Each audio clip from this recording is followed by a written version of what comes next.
awe unamandla futhi uyaphila. Abazalwane beSouth Africa onke namaphethelo nebandla leBreven kanye neHouse of Grace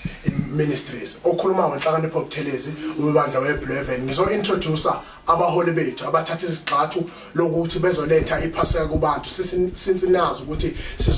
sinenkinga ye-COVID-19 esimele so balalela umthetho kahulumeni kodwa bathatha izizathu initiative ukuthi belethe amazwi asikhombisa noma iphaseka kubantu ngizo-introducer nje ubaba wethu u-EN Buthelezi ophethe ibandla leBreven Apostolic Church in Zion bebambisene kanye nesani yakhe uSandile Shandu uSandile Mbatha ophethe ibandla leHouse of Grace Ministries so ngizobaphakamisa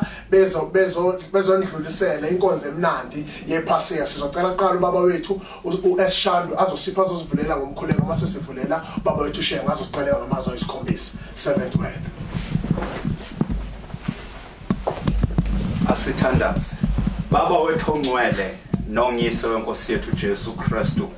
waseNazaretha nangalesi sikhathi baba wethu namandla wonke siyeza kuwe sithwala umhlaba wonke isizwe sonke iSouth Africa yonke uNkulunkulu wethu ongcwele kulesi sikhathi esibhekene naso uNkulunkulu wethu namandla lenkonzo sizoyenza kule ndawo siyakudinga njengoNkulunkulu ukubona nokukuzwa uhambela phekwe impilo zethu uhambela phezulu kwabantwana bakho usikhumbule siyisizwe sakho sonke ngegama lika Jesu Nkosi amen amen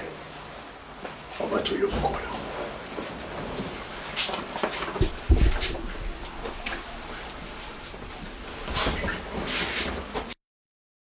umkhulu lo weBreven uArchbishop ngakho ke ngizothula iphasika kubazalwane bonke ngeinhlobo namabandla ngamabandla ukuthi sibasele amazwi ayisikhombisa emakhaya abo bayasazi isimo esikuso sikhiphe nasengqondweni zabo ukuthi bazi ukuthi usuku lukaGudi lolu siyakususa ke siyabasela endlini zabo ukuthi uNkulunkulu abasize lapha abakhona basibone ukuthi singabaholi nginendodana yami ke uPastor Shandu engizobe nginaye kule nkonzo sibabili nje asithintanga abanenge sibabili esizonikeza abazalwane endlini zabo ukuthi balizwe iphasika lingena enhlokweni zabo basusa ingqondo yokuthi bekufanele ukuthi babe khona la siyendlulisa ke lokho sizocela ukuthi uShandu angifundele kuLuka 23 verse 34 verse number 34 uJesu wathi baba bathethelele ngokuba abakwazi abakwenzayo babelana izingubo zakhe bezelana inkatho ngakho ke wathi uJesu ngokwehlukana nezulu ngoba wayeselibona izulu ukuthi lithukele sekufanele ukuthi uJehova athumele ingilosi zakhe ukuthi zizobhubhisa ngoba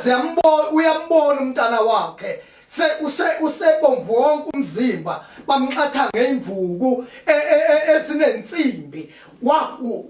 wasekubona uJesu njoba uJesu umuntu othethelelayo wasekubona noma ezinhlungu wabona ukuthi ubaba wakhe usedinga ukuletha ingilosi zokubhubhisa waqala manje wathi baba bathethelele ngoba bona abakwazi abakwenzayo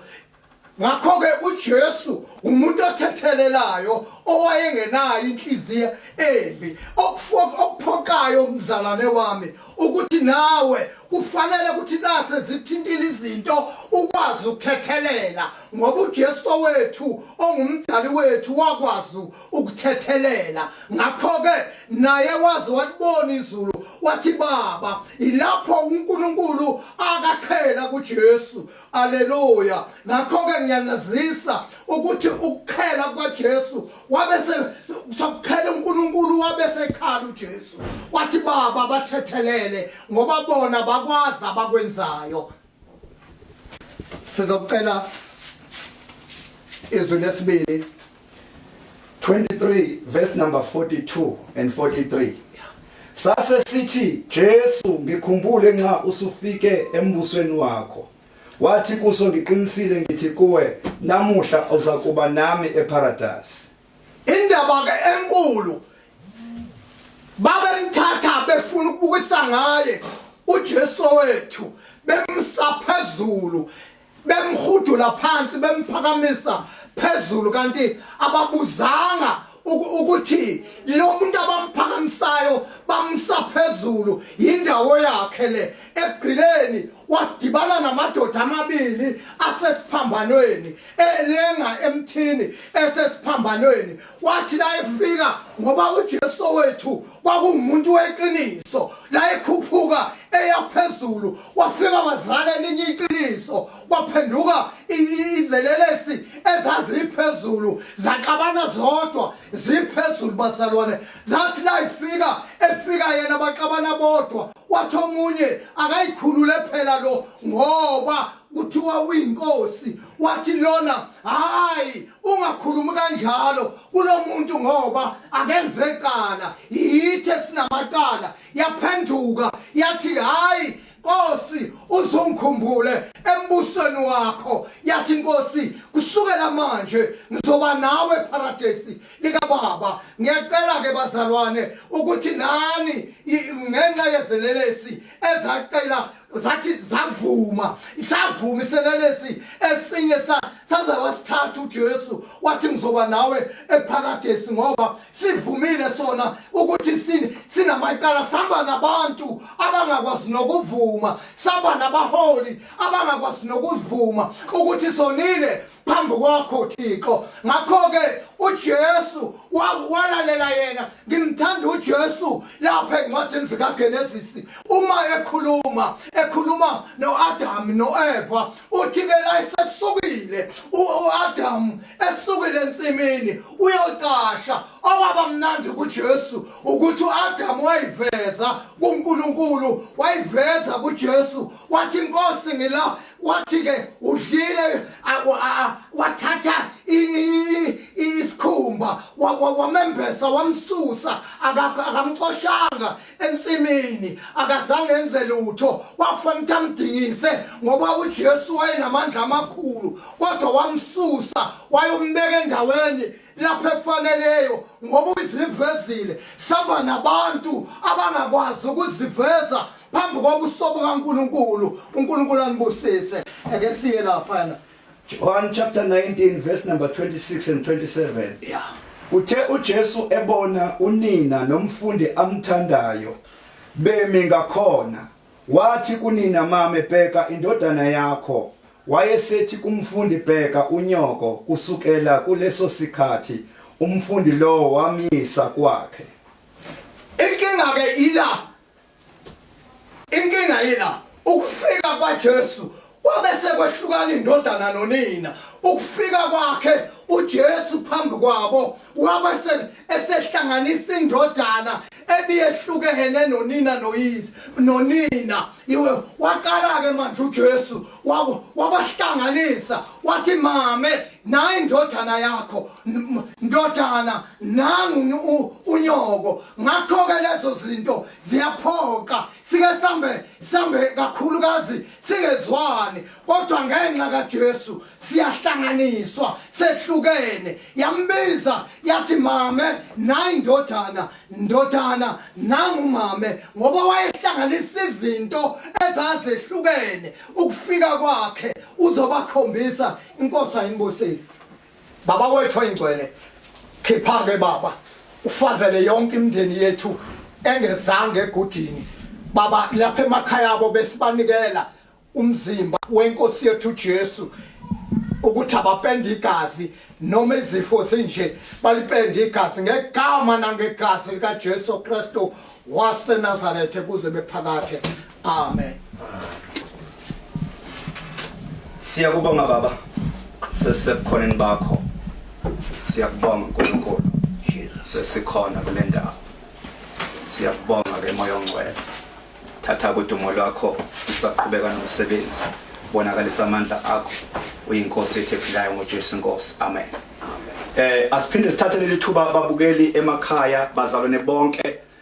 abahleli ukulalela lo mlayezo wamazwi ayisikhombisa athulwayo namhlanje noma ahliswayo namhlanje. Lamazwi ayisikhombisa umlomo wenkosi yethu uJesu ilenga esiphambanweni ngazo lezi insuku esiyayisihlangane ngazo esingakhonanga ukuhlangana ngazo kulesi sikhathi esikusona ngesikhathi sobhubhano oluphumile phandle. Ilesi sikhathi ke esithathe leli thuba ukuthi asilithathe iphasika silise kubantu ngoba iphasika hlobo sikaNkulunkulu osabukele lapho ekhaya akulona usuku kodwa iphasika inkosi yethu uJesu uqobolayo. Kunalento okumele bazalwane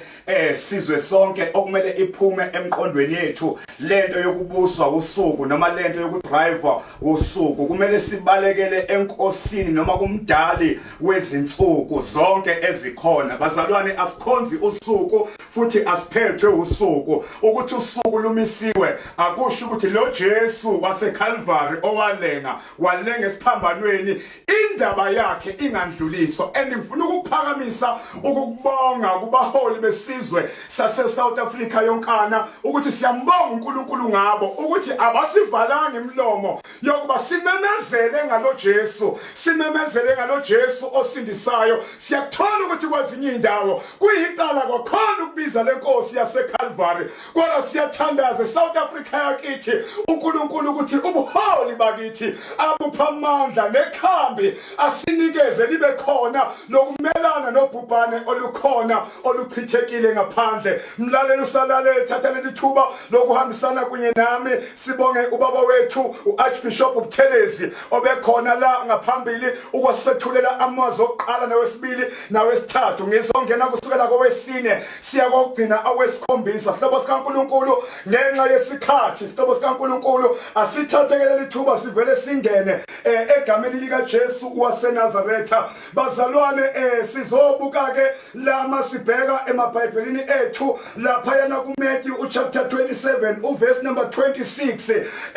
likhuluma ke kanje lelizwi lithi Eli lamasabathane okungukuthi uNkulunkulu wami ungishiyelane na uma selishunye selihunyushiwe. Hlobo sikaNkulunkulu eSouth Africa yonke usabukele usalalele usezwa lo mlayezo ezweni lonke la ukhona siyamemezela kulesi sikhathi ukuthi ake sithathe lamazwi ashiwo uJesu ingabibikho inkombankombane omunye iveze engcono omunye veze okwakhe kuhlukile omunye veze isambulo sakhe singcono kunesinye kodwa ke sithathe leli thuba sizenze uJesu qobo sizibuke uNkulunkulu esishile njengesizwe sizibuke uNkulunkulu esilahlile njengesizwe and uNkulunkulu akamlahli umuntu noma akasilahli isizwe singekho isizathu. Siyakhumbula ukuthi uJesu uma elahla uNkulunkulu umlahla ngesizathu sokuthi uJesu ebesekade emzimbeni wakhe egcwele isono esenazi impawu zesono elithayi iBhayibheli uJesu akasenzanga kodwa akasazi nokusazi engasenzanga engasazi kodwa wenziwa yena waba isono wenziwa lento uNkulunkulu angayifuni. That is why uma sekumele uNkulunkulu ebaleka isizathu sisodwa ingoba akasabona uJesu akasabona indodana yakhe kodwa usebona nomuntu usebona isono wabaleka uNkulunkulu mayebaleka uNkulunkulu uzwakala uJesu ethi uNkulunkulu wami ungishiyelane engathi njengeSouth Africa engathi njengomhlaba engathi njengesizwe besingayeka ukucwasana siyeke ukukhombana kodwa kube yilowo nalowo aye kuNkulunkulu athi uNkulunkulu wami ungishiyelani. Awuthatha leli thuba la okhona njengamanje umemeze uthi uNkulunkulu wami ungishiyelani mayeqeda ukusho njalo ungena kwelinye izwi liyavela lapha ku John chapter 19 uverse number 28 lithi ke ngomile bazalwane uma sifunda iBhayibheli liyaveza ukuthi uJesu ongamanzi okuphila kulesi sikhathi South Africa ebhekene naso kulesi sikhathi umhlaba obhekene naso bewudinga into eyodwa ukuthi ubani ukuthi womile andilokho hlobo lamanzi okuphuza we-South Africa wemhlaba ngifuna ukumemezela namhlanje ukuthi nayindebe kwaUjesu nayindebe kwaUmoya oNgcwele enhlizweni yami ukuthi kumele siyibone njengesizwe somile somele uNkulunkulu noma kuthule eminyaka emngakanani ukholwa noma kuthule nasiphi isikhundla ukholwa kodwa uyibone womile womele uNkulunkulu ake siwafunele amanzi okuphila esithenjiswe wona okuthiwe owaphuzayo esiswini sakhe kuyogobhoza imithombo yokuphila Nkosi yami uJesu kuthiwa imithombo yokuphila kulesi sikhathi kuphuma umthombo wokufa umthombo wokuphila ukho kodwa ke siphuzela amanzi awuJesu kuze emzimbeni yethu kuzogobhoza kugobhoze lamanzi okuphila esitshelwe ngawo ukuthi masiphuza lo Jesu esiswini zethu kuzogobhoza imithombo yokuphila unezwi esilithola lapha yana kuye uJesu esamile esiphambanweni uJohn chapter 19 uverse number 30 uzwakalakela uJesu ethi kufeziwe Nkosi yami uJesu emva kwezinto zonke noma emva kwenkonzo yonke ebisiyenzakele noma ebisikhona uzwakala uJesu wethu ememeza ethi kufeziwe mhlaba waseSouth Africa mhlaba wonke sememezele ubaba usememezele ngaphambili ukuthi uma sike sabona sayibona sishiwo uNkulunkulu kulesi sikhathi samanje simbuza ukuthi usishiyelani uphi kulesi simo esibhekene naso uNkulunkulu usishiyelani sesibone ukuthi somile sawaphuza lamanzi okuphila okobhoza ukuphila emsiswini zethu na kanjani inkonzo izofezwa khona izinto ezizofezwa isifo esibhekane naso emhlabeni wonke jikelele sizofezeka akukho kunamandla uma uJesu esekhulumile ngiyakhoza esikhuluma izwi likaNkulunkulu liphuma lokuphila akunamandla nokumangalisayo ake sithathe nalizwi lokugcina esilithola lapha yana kuLuke chapter 23 uverse number 46 kodwa ngizocela balaleli babukeli emakhaya bandla lonke sizwe sonke sikaNkulunkulu ningivumele ukuba lelizwi ngilifunde lapha yana encwadini yamaHubo chapter 31 uverse number 5 fokhona yebo lona ngokubhaleka uma silifundisa emabandleni siyayisilithathe lapha ya kuLuke 23 uverse number 46 ungadideki isihlobo sami angiphumile ohlelweni losuku kodwa ngizokunikeza leli verse ngalendlela uNkulunkulu alibeka ngayo kunento engizwa khona ngizoqala ngizolifunda kuma verse wonke engawafundanga ukuze uzolibamba kahle amaHubo 31 uverse number 5 uthi ngibeka umoya wami esandleni sakho uyangihlenga Jehova uNkulunkulu othembekayo ake ngiphinde lamagama amafishane ngibeka umoya wami esandleni sakho uyangihlenga Jehova uNkulunkulu othembekayo kulesi sikhathi esibhekene naso size sase-South Africa kudingeka into eyodwa ukuba sithathe imoya yethu sithathe ukuphila kwethu sikubeke esandleni sakhe lithi lalizwi uDavide mayebhala uthi isandla sakho Jehova isona singihlengayo isona singisindisayo isandla sikaJehova uNkulunkulu isosodwa sizosihlenga kulesi sikhathi esibhekene naso akasithathe ukuphila kwethu yebo ikhona ubaba wethu uhulumeni kodwa akasandlule sizwe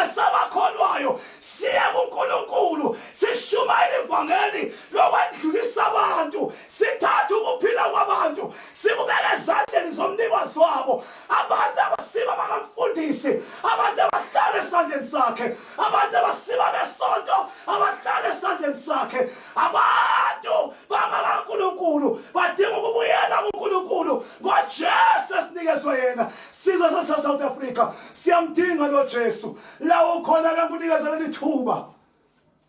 lokuthi Jesu isiza impilo yami nakuso lesisikhathi sefuna ukuthandaza kunye nawe la ohleli khona thandaza wangizohlanganisa igaba ezimbili ngizondlulisa wena thatha lo mlayezo ozibuyisela enkosini nozinikela enkosini lilodwa igama elinikeziwe abantwini ukuba basindiswe ngalo elika Jesu Kristu yebo singebalekele ukuthi uNkulunkulu masiya kuye kunezitebhiso okuyiwa ngazo kodwa sinestebhiso esibhalwe sona igama laso uJesu Kristu uma lesi stebhiso ohamba ngaso nokhuphuka ngaso kungesiyena uJesu ngiyakuchallenge namhlanje mini sihlobo sikaNkulunkulu salele lusabuka ukuthi awushintshe iposition awufuni istebhisi esibhalwe phansi kuyaziwa emhlabeni esihlala kona ukuthi into ebhalwe phansi awunakuyishintsha kubhaliwe phansi ukuthi uJesu wethu uyena stebhisi sethu uyena stebhisi esinyuka ngaye uma sifuna ukuya kuNkulunkulu sinyuka siye kuNkulunkulu ngoJesu zikhona izinto esenyuke ngazo azisisizanga bakhona abantu esinyuke ngabo abasisizanga kodwa kulesi sikhathi sidinga istebhisi esiuJesu uyamdinga lo Jesu uyamdinga lo Jesu empilweni yakho uyamdinga lo Jesu empilweni yakho asiza impilo yakho uyamdisi umhlaba siyiSouth Africa siyisizwe siyamdinga lo Jesu asize izwe lakithi asizwe izwe lakithi elifayo asize izwe lakithi elibhubhayo siyamemezela sesithandaza ukuthi uyamdinga lo Jesu uyathanda uthandi uqotshiwe ukuba uzosindisa abantu bamba leli gama elikuthi uzosindisa abantu okusho ukuthi noma isifo sikhona abantu yabasindisa izwe sicina ngalo lithi isandla sakho siyahlenga nasi isandla ehlengayo ake sithandaze baba wethu ongcwele yiso inkosi yethu Jesu Kristu siyeza kuwe baba nangalesi sikhathi siyakunikeza udumo lokufanele nezibongo namandla konke kungokwakho wena owaqala umhlaba ungakabi bikho wena wawusukhona wena wamemela izinto wamemeza wazibiza ngamagama zaba khona ngaphandle kwakho akuvelanga lutho ukhulumile uNkulunkulu nangonceku yakho uMoses baba wethu namandla wonke uma seyifikile inyoka sizobaluma abantwana bakwaIsrayeli lithi iBhayibheli malibhala lithi wena uNkulunkulu wathi kuMoses akakhe inyoka yethusa bese iphakamisela phezulu ozolunywa ile nyoka noma imluma kodwa uma ifocus yakhe ibheke kuNkulunkulu noma ingamluma kanjani leyo nyoka kodwa uyosinda ngesizathu samehlo akhe la abheke khona sizwe sase South Africa nakuba sihlaseleke kangaka isifo esibhekene naso ubhubhano olungenile luzinyoka oluzosidla luzinyoka oluzosiluma luzinyoka oluzosiqeda kodwa sibhalelwe phansi ikhambi lakhona linguJesu lengesiphambanweni linguJesu eseCalvary linguJesu ehlezi ngakwesokunene sikaNkulunkulu yilona lo azobheka kuye noma zimluma inyoka ezichithekile kodwa uyophila ngesizathu samehlo akhe la abheke khona yebo umuzwa se-South Africa zizofika izinto zimenyezelo zabizwa ngeinyoka kwathiwa zizosiluma noma sesisilumile kodwa singayilahlekeli focus singasuki kuJesu wethu bhekani kuJesu engumhlengi bhekani kuJesu engumholi niyonikwa amandla bazalwana khona amandla esizowathola ngokubheka kuye ngiyamemezela eSouth Africa siyathandaza egameni likaJesu abantwana bakho uNkulunkulu besagcwele ibhedlela besafihliwe endaweni zonke benyangwa uNkulunkulu siyamemezela uNkulunkulu wethu amandla avela kuwe simemezela ukuphila sithuma ukuphila phekwa le yampilo sithuma ukuphila kuya mphefumulo emakhaya abo sibhexa igazi ukuba mayifika ingilosi yebhubhiso kodwa besifika ithola leli gazi maqede besiyadlula baba siyamemezela egameni likaJesu thatha udumo uNkulunkulu wethu ongcwele busa abantwana bakho besalalele ubenzele izinto ezinhle uNkulunkulu wethu ongcwele siyabonga ngalolu hlelo osenzele lona busisi South Africa yonke, busisi uhulumeni. Siza nawo wonke uNkulunkulu wethu onamandla isebenza kwa health. uNkulunkulu wethu ongcwele sizithwele. Baba wethu onamandla uyirisk abayithathe kulesi sikhathi. Baba wethu onamandla bonke uNkulunkulu wethu ongcwele abantu besitojiwe behlala emakhaya kukhona abaphumayo beyosebenza. Siyababiyela uNkulunkulu wethu ongcwele ngoba imisebenzi abaya kuyo ikhombisa ukuthi ngesiphile ngaphandle kwayo. Siyamemezela kamandla akho ukuthi babiyele abantwana bakho uNkulunkulu biyele isizwe sakho ngenkosi yethu Jesu Christ inkosi in Jesus name amen. Ewe Jesu wenuli qawe unamandla futhi uyaphila.